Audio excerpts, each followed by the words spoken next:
우리가 지난주에 종이 주인보다 크지 못하다 하는 말씀을 중심으로 해서 말씀을 나눴습니다. 예수를 따라가는 길이 고난과 어려움이 있습니다. 그런데 이런 고난과 어려움이 있더라도 그것은 예수의 고난에 비하면 아무것도 아니다 하는 것을 예수님이 우리에게 알려주시고, 또 내 말을 지킨 것처럼 너희 말도 지킬 것이다.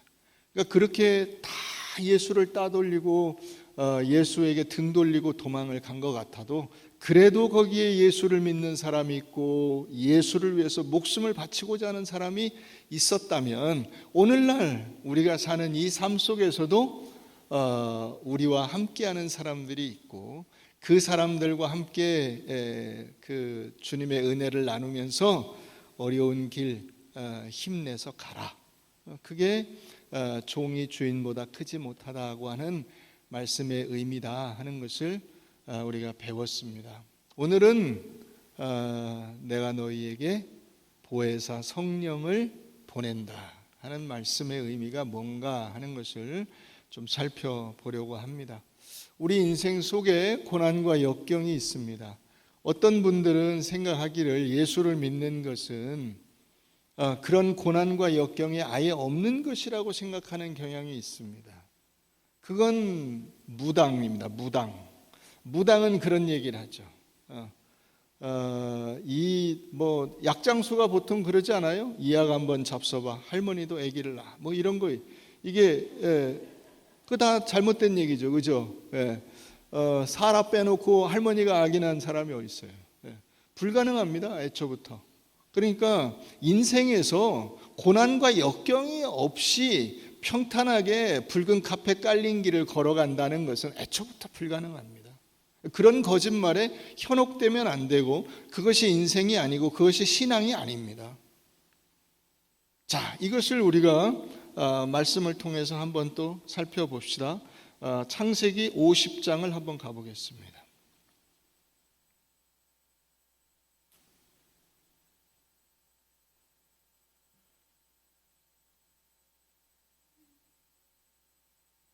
창세기 50장 20절 말씀. 당신들은 나를 해하려 하였으나 하나님은 그것을 선으로 바꾸사 오늘과 같이 많은 백성의 생명을 구원하게 하시려 하셨나니. 요셉의 이야기죠, 그죠? 여러분들이 아마 이제 요셉에 관해서는 너무나 잘 아실 겁니다. 요셉은 야곱의 거의 막내 아들, 밑에 이제 같은 엄마로부터 태어난 동생이 한 명 있습니다. 요셉과 베냐민 둘이 있습니다. 자, 이 요셉은 아버지의 특별한 편애를 받았어요. 그러니까 배다른 형제들이 다 싫어하죠. 왜요? 밥맛 없어요. 재수 없어요. 저놈 때문에 우리가 그 동등한 대우를 못 받는다고 생각을 하게 되죠. 그래서 요셉을 죽여버리고 싶다. 그런데 기회가 왔어요. 그 놈을 죽여버릴 기회가 왔어요. 그런데 차마 그래도 형제니까 죽이지는 못하고 팔아버리자. 그래서 노예로 팔려가게 됩니다.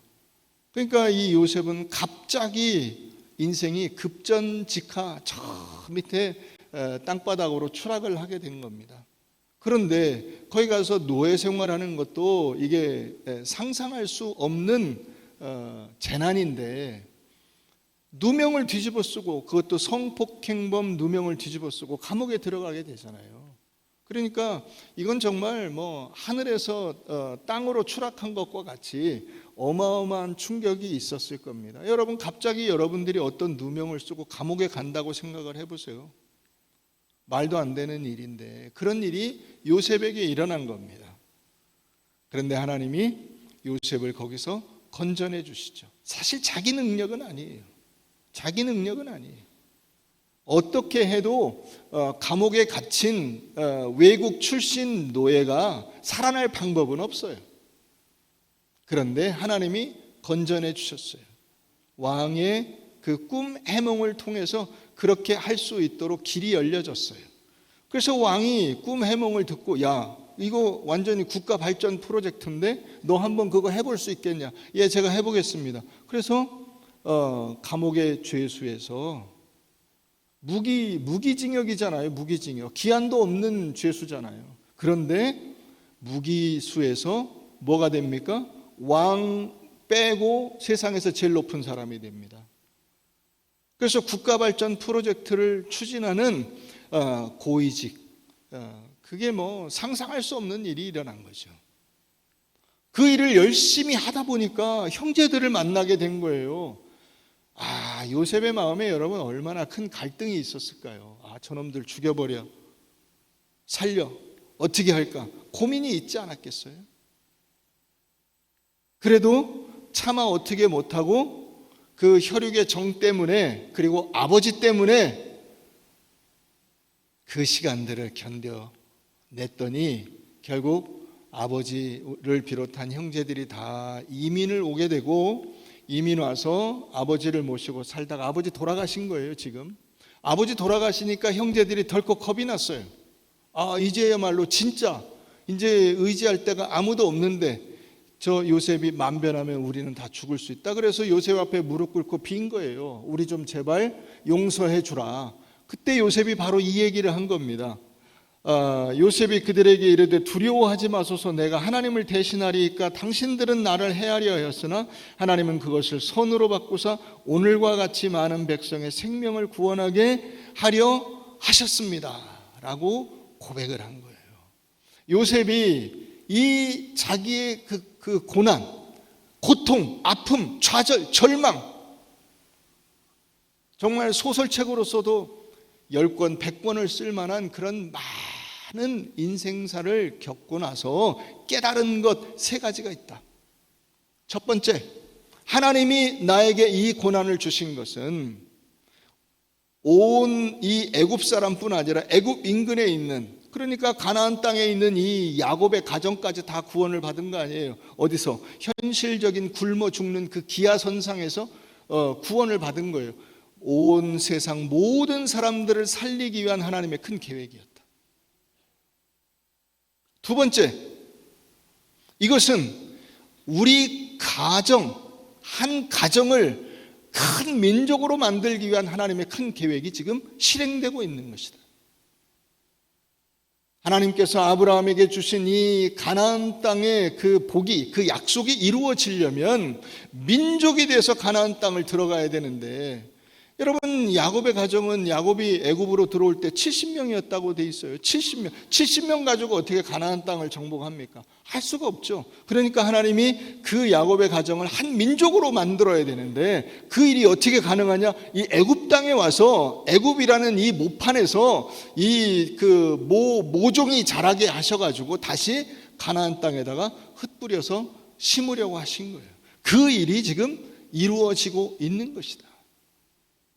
세 번째,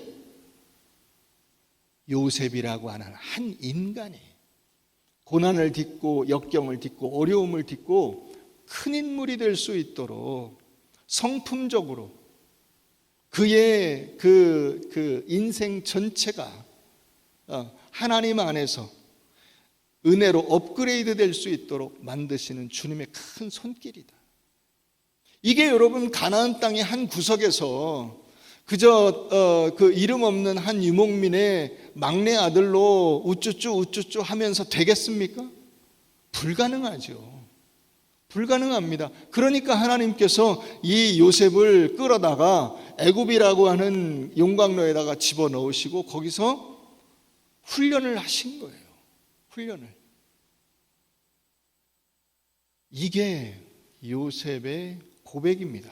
인생을 겪고 나서 돌아보니까 내가 그렇게 끌려갔을 때에는 당신들을 많이 원망하고 낙심하고 좌절하고 절망했는데 이제 돌아보니까 하나님의 큰 뜻이 있다는 것을 알게 되었습니다. 그러니 걱정하지 마시오 라고 말하고 있는 것입니다. 오늘 다시 우리가 본문으로 돌아가 보면 요한복음 15장 25절 말씀 한번 보시면, 요한복음 15장 25절 한번 가서 보실까요? 그러나 이는 그들의 율법에 기록된 바 그들이 이유 없이 나를 미워하였다 한 말을 응하게 하려 함이라. 이유 없는 고난이 있어요. 이유 없는 고난. 그런데 이 고난을 받음으로써 예수 그리스도께서 메시아 되심이 확인되는 거예요. 예수 그리스도께서 누구이신가가 증명되는 거예요. 이유 없는 고난을 통해서 인생에 하나님께서 가지신 놀라운 계획이 얼마나 더 큰 그림의 일부분이 되는가가 분명하게 드러나는 거예요. 그래서 여러분들의 인생 속에서 여러분 고난이 있다면 그 고난은 단순한 현실적 어려움이 아니라 그 고난을 통해서 하나님의 하나님 되심과 하나님의 능력과 은혜가 여러분들의 인생을 통해서 세상 속에 분명하게 드러나는 기회가 되고 계기가 되고 사건이 되는 것입니다. 믿으십니까? 여러분들이 그래서 고난을 잘 겪으셔야 됩니다. 고난을, 인생의 고난을, 인생의 어려움을. 고난이라고 하니까 그 고난이 어떤 특별한 사건이라고만 생각하시면 안 돼요. 내 인생에서 내 마음대로 되지 않는 모든 상황과 조건이 사실 다 고난이에요. 이 고난이 가지는 의미가 두 가지가 있어요. 영적으로. 이 고난이 가지는 의미, 먼저 첫 번째는 예수의 고난에 동참하게 됩니다. 한번 따라해 봅시다. 예수의 고난에 동참하게 된다. 예수님이 나를 위해서 십자가를 지셨다. 그게 여러분 머리로는 이해가 되지만은 실제적으로는 나에게 별로 와닿지가 않아요. 왜냐하면 지금은 십자가 형벌이 있는 것도 아니고 그런 형벌을 당하는 걸 본 적도 없어요. 그죠? 지금은 고문도 없어요. 가끔씩 무슨 학교 폭력이나 이런 거 있는데, 요즘은 학교 폭력이라는 것도 사실 그게 굳이 붙이자면 폭력이지만 사실은 별거 아니에요. 그렇잖아요. 그런데 예수님께서 당하신 그 고난은 십자가에 달려 죽으셨다는 거예요. 누명을 쓰고 사형 판결을 받고 십자가에 달려 죽으셨다는 거예요. 그게 전혀 실감이 나지 않는데, 어떻게 실감이 나냐면, 어떻게 그것을 이해할 수가 있게 되냐면, 여러분들이 예를 들어 몸이 아픔으로써, 여러분들이 누군가에게 이유 없는 무슨 모욕을 받음으로써, 조롱을 받음으로써, 뭔가 하려고 하는 그 시도가 막힘으로써 여러분들이 그 감당할 수 없는 아픔과 좌절로 어떤 사건들이 일어남으로써 여러분들이 그걸 실감하게 되는 거예요. 나도 이렇게 힘들고 어려운데 예수님은 얼마나 힘들었을까가 조금은 느껴지는 거예요.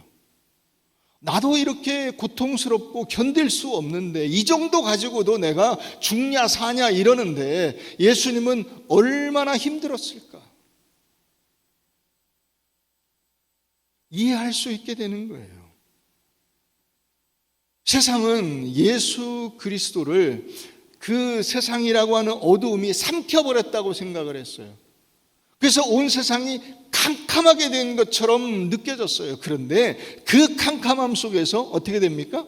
환한 빛이 쫙 비침으로써 어두움의 세상이 묻히지 않고 그 속에서 하나님께서 비추는 빛이 있다는 것을 온 세상 모든 사람으로 하여금 알게 하신 것이 예수 그리스도의 십자가 사건이에요. 이 사건에 우리를 같은 동역자로 쓰신다는 거야. 지금 이 세상 속에서도 우리가 세상의 어두움에 휩쓸려 가는 것 같고 그 세상 어두움이 온 세상을 덮는 것 같지만은 그럼에도 불구하고 곳곳에 은하수와 같이 수많은 빛을 내는 하나님의 사람들이 숨겨져 있어서 그들이 비추는 그 빛으로 하나님은 여전히 살아계시고 하나님은 여전히 역사하시고 우리와 동행하신다는 것이 나타나게 되는 것입니다. 이게 여러분들의 고난이에요.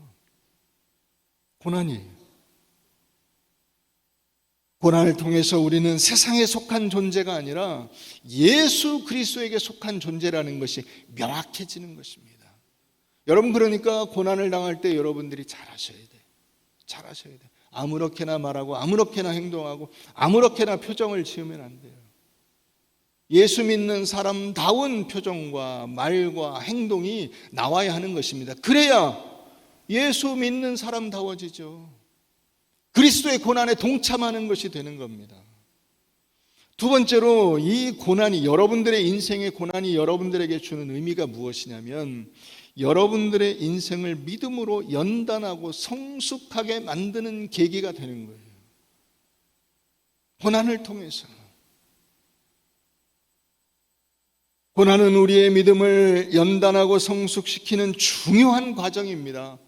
이것은 좋은 환경, 편안하고 안락한 그 인생 속에서는 될 수가 없어요. 겪어봐야 되는 거야. 흔히 말하잖아요. 겪어봐야.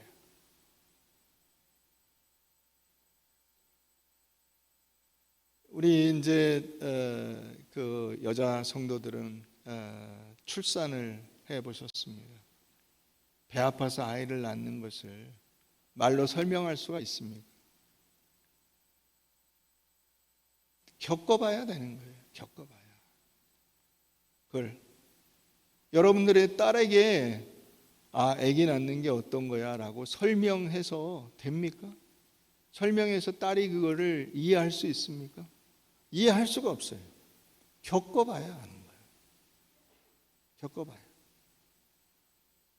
그 고난을 겪을 때 비로소 이 아픔을 내가 어떻게 이기는 것이 믿음이다.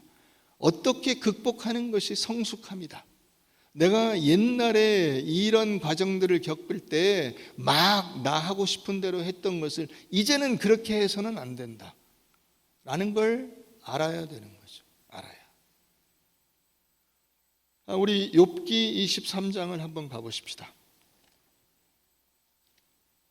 욥기 23장.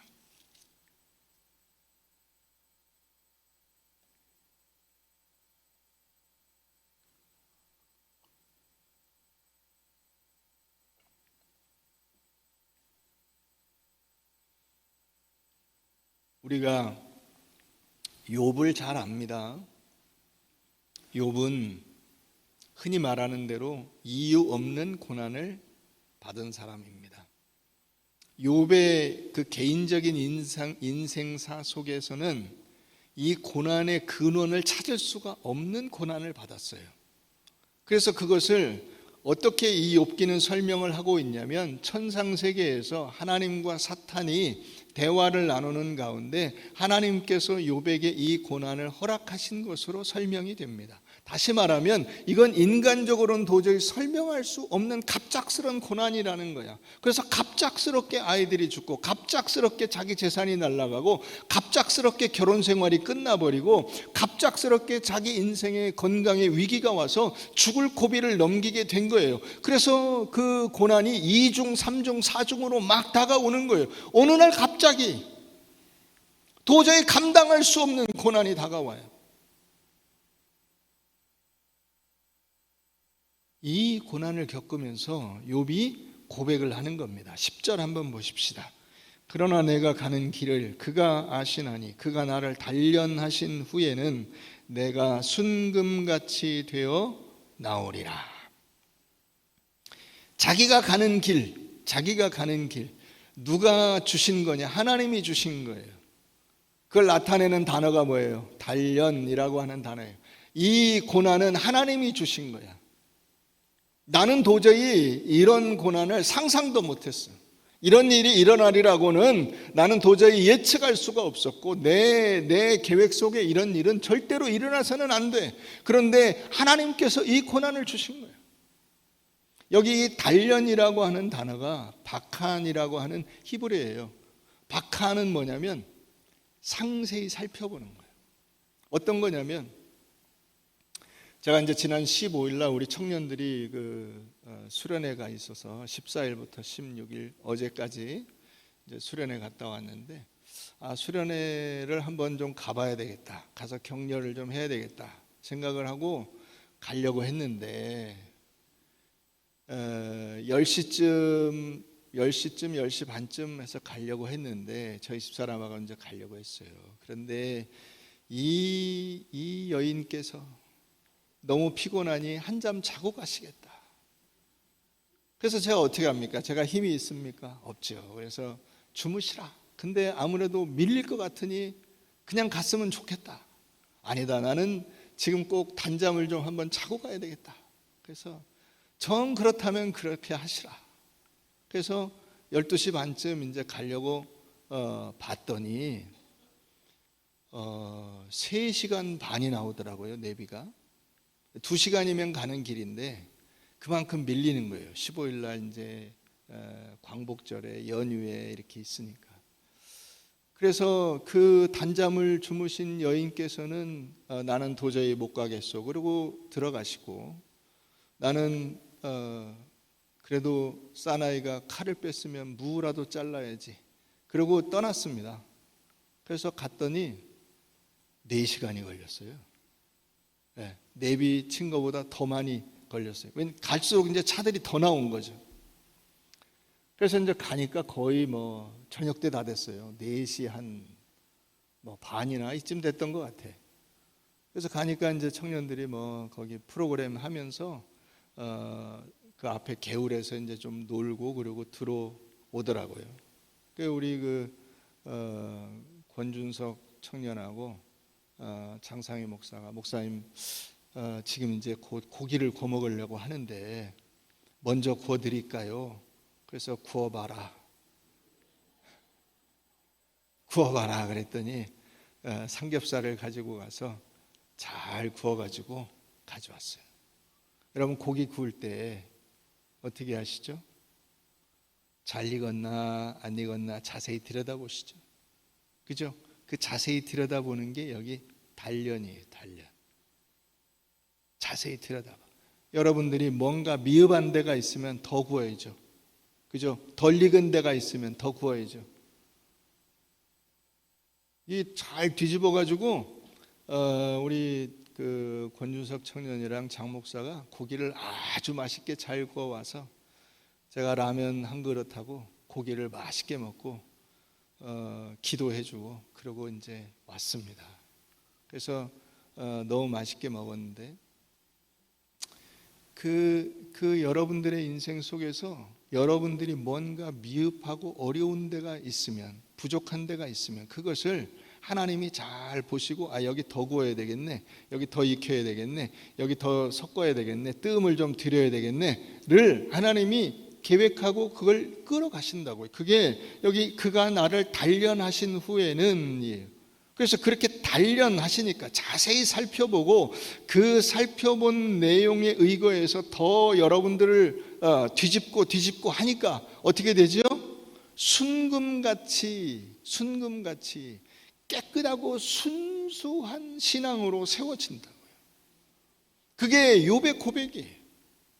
자기 인생에서 고난이 하는 일이 뭐냐? 나는 고난이 쓸데없다고 생각을 하고 쓸모없다고 생각을 해서 불평하고 원망하고 하나님 도대체 이게 어찌된 일입니까? 하고 막 하나님 앞에 소리를 지르고 친구들에게 소리를 질렀는데 가만히 생각해 보니까 하나님께서 나를 단련하고 계시는구나. 지금 나를 자세히 들여다보고 안 익은 데가 어디 있는지를 보시고 칙 눌러서 잘 익게 만들고 그것을 이렇게 이 뜨거운 열기로 잘 맛있게 만들고 하고 있으시구나라는 것을 알게 되었다는 거예요.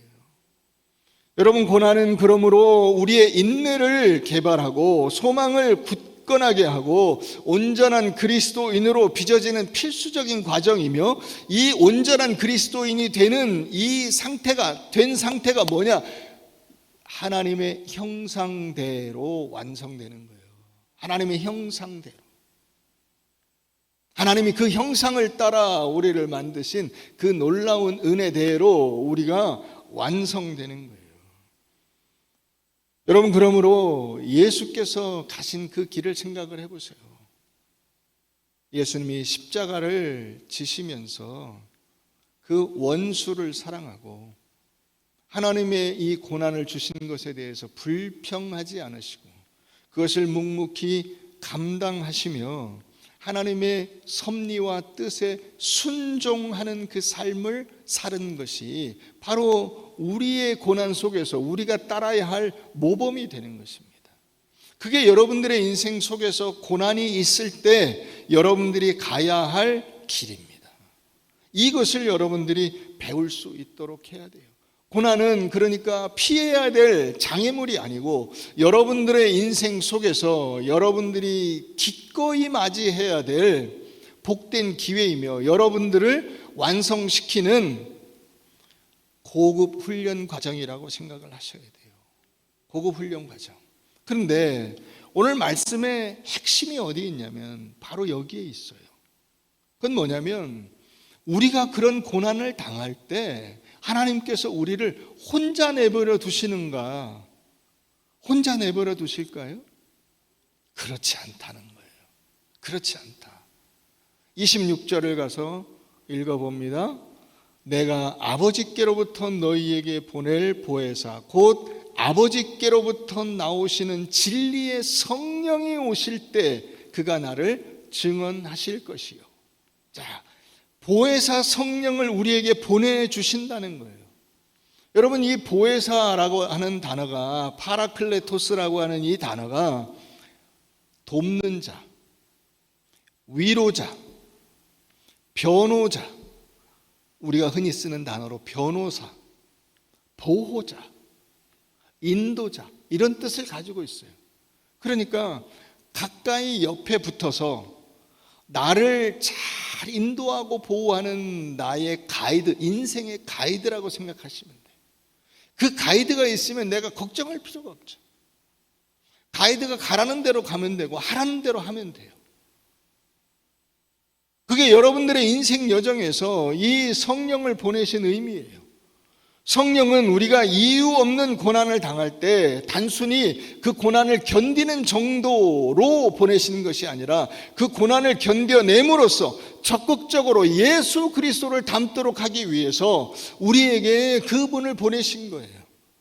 그래서 그분과 동행함으로써 우리의 인생 속에서 하나님이 우리를 향해서 가지신 계획이 무엇인가에 대해서 알게 되는 거예요. 아까 그 요셉의 고백이 있죠. 하나님께서 큰 뜻을 가지고 나를 애굽에 보내신 것이라는 것을 제가 깨닫게 되었기 때문에 여러분들 걱정하지 마시오. 저는 여러분들에게 해를 끼치지 않을 것이고 여러분들을 벌 주지 않을 것이오. 그게 하나님이 하신 건데 내가 왜 여러분들을 벌 줍니까? 걱정하지 마십시오. 라고 말하고 있잖아요.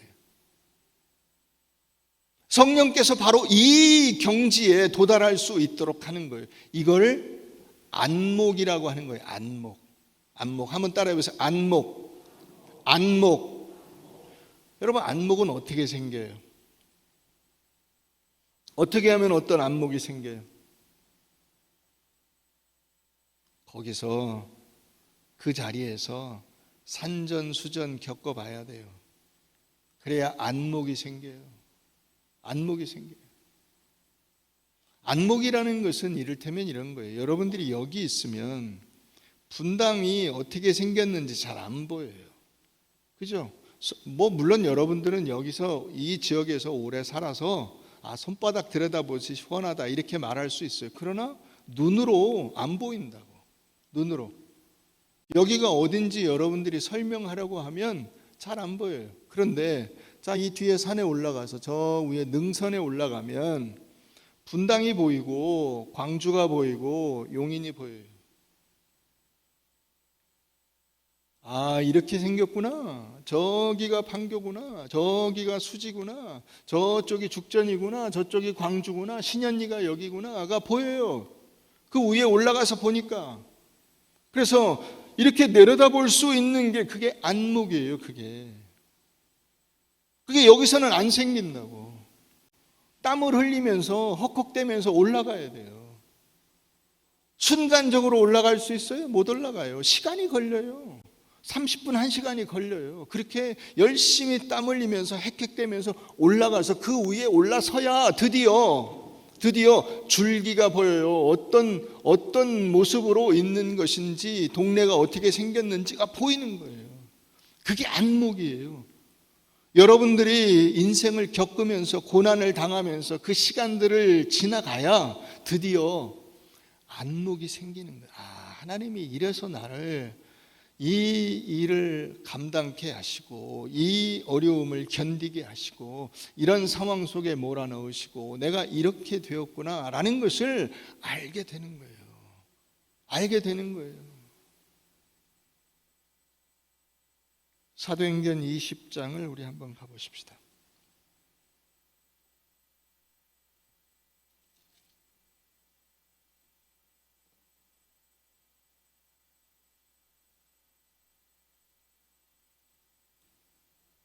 그래서 여러분, 그런 안목이 생길 때까지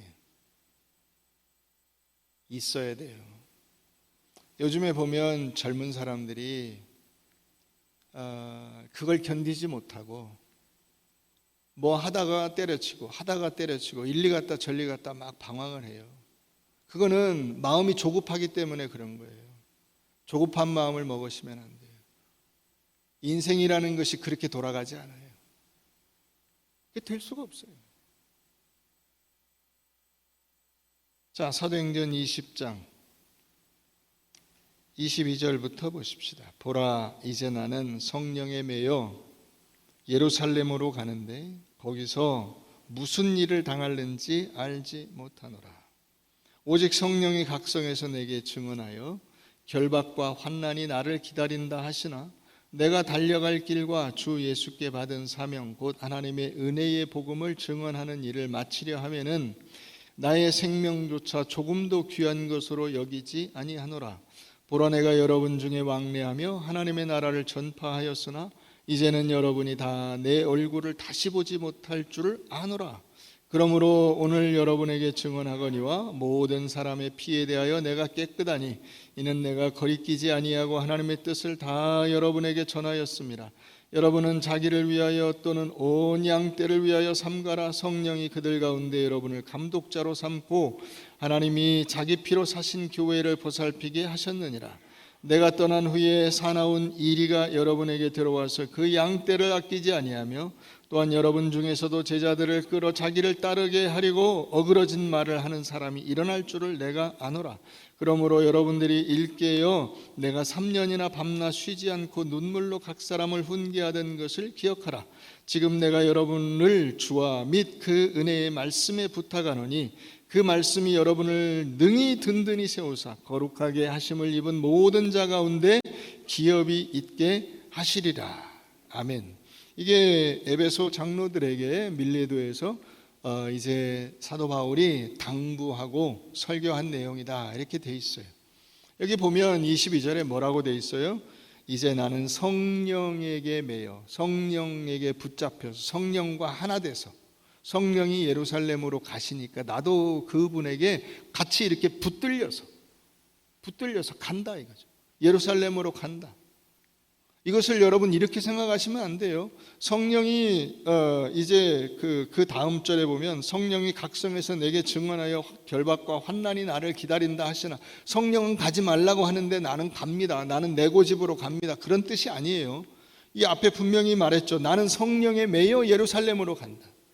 다시 말하면 내가 가는 길 앞에 내가 어떤 일이 있을런지 인간적으로는 알 수 없는데 성령의 계시를 받는다고 하는 다른 성도들이 말하기를 예루살렘으로 가면 당신 결박을 당하고 환난을 당하고 고난을 당하고 어려움을 당할 것이다 라고 말하고 있다. 그런데도 나는 가야 된다. 왜? 성령이 이끌어 가시니까.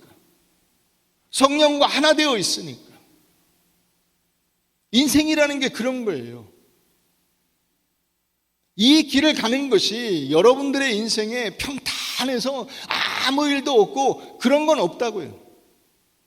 여기를 가면 당연히 어려움이 있어요. 곤란이 있어요. 그런 것들을 지금 사도 바울이 어떻게 하고 있습니까? 예견하고 있죠. 예견.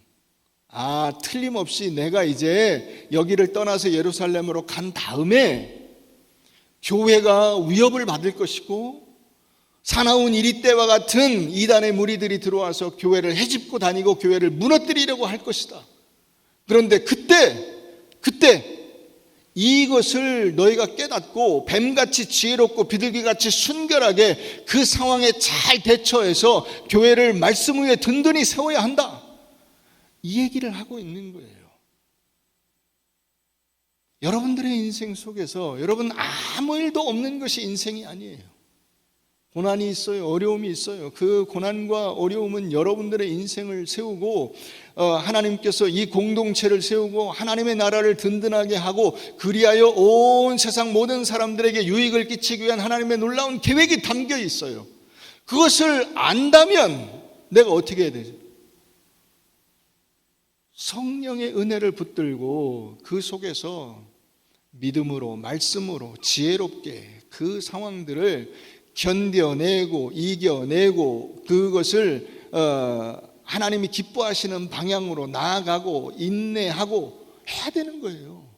지금 사도 바울이 그 얘기를 하고 있는 거예요.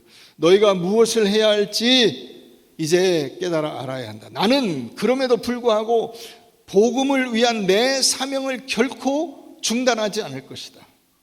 그러니 너희도 교회를 잘 세우고 굳건하게 말씀 위에 든든히 세워라.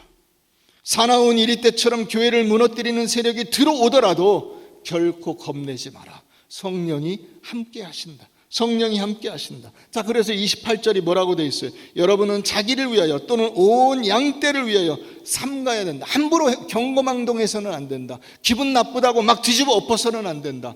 누구와 막 싸우고 그래서 교회가 갈라지게 해서는 안 된다. 성령이 그들 가운데 여러분을 감독자로 삼고 하나님이 자기 피로 사신 교회를 보살피게 한 것을 잊지 마라.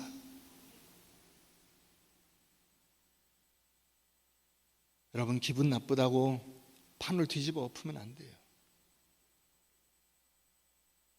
그러려면 때려쳐 이혼해 사표내 하지마.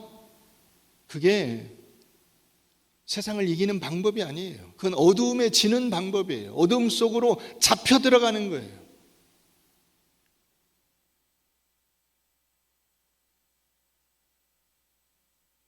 고난이 있지만 낙심하지 않고 두려워하지 않고 이 길을 가야 되는 거예요. 이 길을, 이 믿음의 길을. 누명을 쓰고 감옥에 들어가더라도 거기서 목숨을 끊는 게 아니에요. 그 답답하고 힘겨운 상황들을 견뎌내고 있는 거예요. 자기가 감옥 안에서 만난 사람들에게 꿈 해몽을 해줬어요. 그러면서 당부를 했어요. 신신당부를 했어요. 나가서 저를 꼭 기억하시고 저를 꺼내 주십시오. 다 잊어버렸어요. 다 잊어버렸어요. 몇 년의 세월이 흘렀는지 알 수도 없어요. 그런데 그 시간을 요셉이 어떻게 하고 있습니까? 그 지옥 같은 감옥 생활을 견디고 있는 거예요.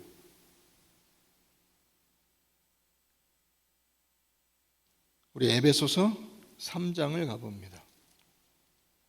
에베소서 3장.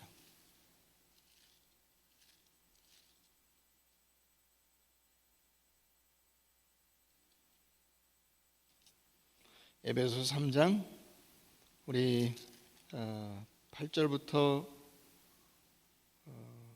봐야 되는데 좀 시간을 절약하기 위해서 12절 가서 보십시다. 우리가 그 안에서 그를 믿음으로 말미암아 담대함과 확신을 가지고 하나님께 나아감을 얻느니라. 그러므로 너희에게 구하노니 너희를 위한 나의 여러 환난에 대하여 낙심하지 말라. 이는 너희의 뭐다? 영광이다. 환난은 영광이에요. 낙심하지 말아야 돼. 낙심하지 말아야 돼. 영광이 오니까 어떻게 해야 돼? 기뻐해야 돼.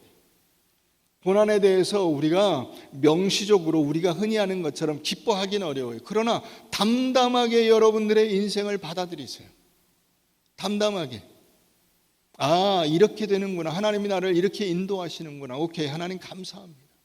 제가 잘 견딜 수 있도록 성령의 은혜를 더하여 주십시오. 이러므로 내가 하늘과 땅에 있는 각 족속에게 이름을 주신 아버지 앞에 무릎을 꿇고 비노니 그의 영광의 풍성함을 따라 그의 성령으로 말미암아, 성령이 여기 나오죠. 자, 성령이 어떤 일을 하시는가를 보십시오. 그의 성령으로 말미암아 너희 속사람을 능력으로 강건하게 하신다 말하고 있죠. 성령이 우리에게 이루시는 일이 뭐냐 했을 때 그 성령은 우리의 믿음과 신앙을 든든하게 세우고 강건하게 만드는 거예요. 고난과 어려움에 쉽게 쓰러지지 않도록 우리를 붙잡아 주시는 거예요. 낙심하지 않도록 우리를 인도해 주시는 거예요. 낙심하고도 끝까지 그 자리에 서서 버티도록 해 주시는 거예요. 그게 성령께서 하시는 일이에요. 왜요? 이 고난은 성령이 주신 거예요. 성령이. 여러분들의 자녀들이 학교에 열심히 잘 다녀야 좋죠. 학교 안 가겠다 그러면 어떻게 합니까? 옛날식으로 하면 두드려 패서라도 끌고 멱살을 잡고 학교에 가서 교실 안에 집어쳐놓고 선생님한테 선생님 잘 부탁드립니다. 말 안 들으면 두드려 패서 사람 만들어 주십시오 하는 거 아니에요? 왜 그렇게 하죠? 왜? 훌륭한 사람 되라고요. 훌륭한 사람. 잠깐 거기서 교실에서 한두 시간 더 있는 게 중요한 게 아니라 불편하고 힘든 상황을 견뎌내고 그것을 이겨내는 훌륭한 사람이 되라고요. 성품이 넉넉해지고 어떠한 어려움과 환난이 와도 그것을 이겨낼 만한 은근과 끈기를 가질 수 있도록 담금질을 하라고요. 그래서 학교를 보내는 거잖아요. 그래서 초등학교를 잘 견디면 중학교에 갈 수 있고 중학교를 잘 견디면 고등학교에 갈 수 있고 그 과정이 인생 속에서 펼쳐지는 거예요. 여러분들의 고난이 그저 일회성 이걸 굳이 안 겪어도 되는데 뭐하러 겪어? 그렇죠. 안 겪어도 되겠죠. 안 겪어도. 그러나 겪는 것이 유익이죠. 유익이에요. 전 참 감사한 게 하나님께서 제 인생에 많은 훈련 과정을 겪게 하셨어요. 세상적인 방법으로도 겪게 하시고 또한 영적으로도 훈련 과정을 겪게 하셨어요. 그 과정들을 거쳐가면서 제가 이제 와서 돌아보니까 하나님이 저를 사람 만들려고 이렇게 이끄셨구나 하는 것을 깨닫게 돼요.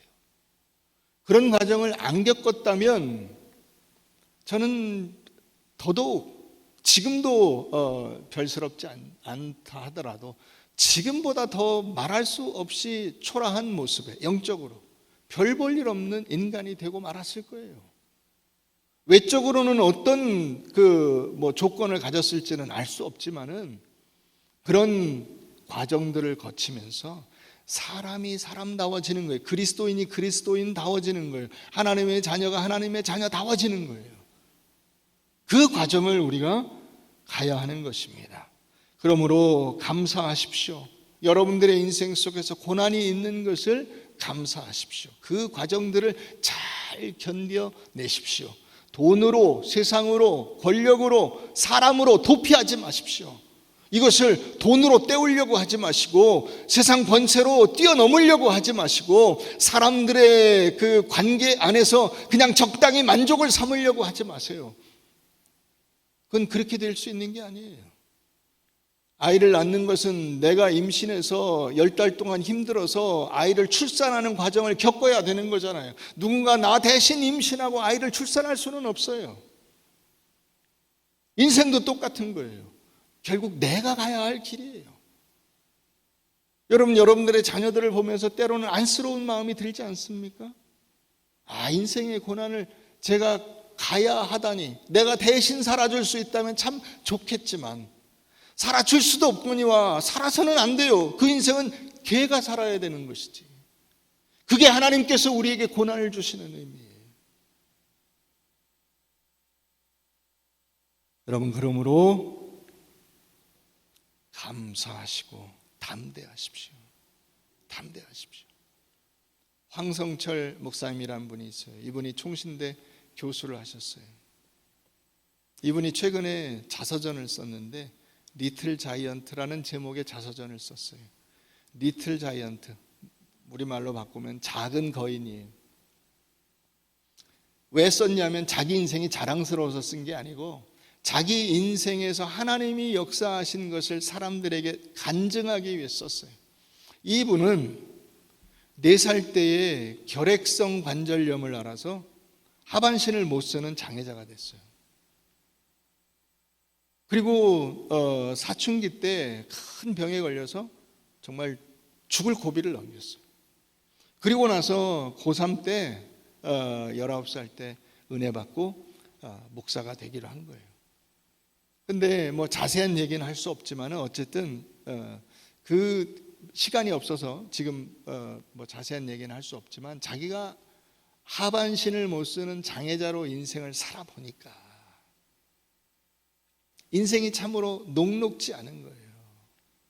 목사가 됐는데도 사람들의 조롱과 냉대를 받고, 심지어는 자기가 뭐 총신 교수라 그래서 예배 설교자로 초청을 받아 갔는데 막상 딱 보니까 장애인이 왔잖아요. 그러니까 성도들의 눈빛이 다르더라는 거예요. 은혜를 못 받고. 그러나 그런 그 냉대와 어려움, 인생의 고난 속에서 그는 하나님이 나와 함께 하시는 그 은혜, 나를 구원해 주시고 목사를 삼아 주시고 더군다나 이 신학생들을 길러내는 총신의 교수로 삼아 주신 것에 대해서 너무나 감사하는 마음이 컸기 때문에 그 슬픔과 아픔을 이겨낼 수 있었다, 이렇게 고백하고 있어요. 자기 인생을 돌아보면 하나님의 은혜다. 그러면서 마지막으로 당부하는 게 있어요. 그가 장애인으로 산 그 삶을 바탕으로 해서 한 당부예요. 뭐라고 하냐? 주어진 삶의 환경이 어떠하든지 개의치 말고 감사하며 하나님의 은혜를 붙들고 도전하는 인생을 살아라. 도전하는 인생을 살아라. 현실적인 고난에 지지 마라 라는 당부를 하고 있어요. 사랑하는 성도 여러분, 여러분들의 인생에 많은 어려움들이 있을 수 있습니다. 지금도 그런 어려움 속에서 눈물 지을 수 있습니다. 그러나 주의 성령께서 여러분들과 함께 하십니다. 믿으십니까? 하나님이 하나님으로부터 성령을 보내셨다고 말씀하시잖아요.